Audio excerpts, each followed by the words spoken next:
दोस्तों, आप लोगों को एक बात बताना चाहती हूँ कि हमारे घर में दो पागल इंसान बसे हुए हैं। एक तो मेरा छोटा बेटा है और एक हमारे पति देव जी हैं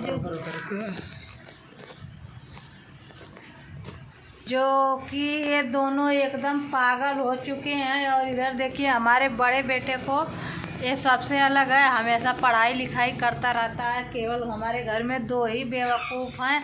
और चालाकी की बात करें तो सबसे चालाक मैं। एक अंधा, एक लूला, एक लंगड़ा, एक सयाड़ी, किस मैं संभाल। तो वही हाल है मेरी हमारी दोस्तों। हम अकेले इतना चालाक के समारी बतावा लोगन।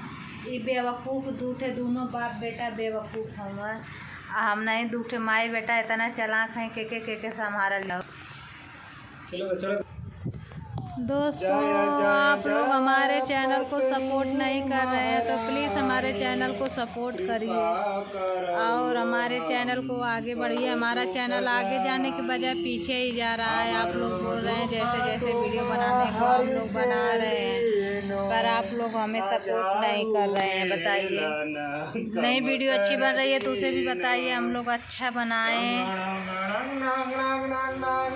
और देखिए इधर इतने दिन से बारिश हो रही थी, बारिश बंद है।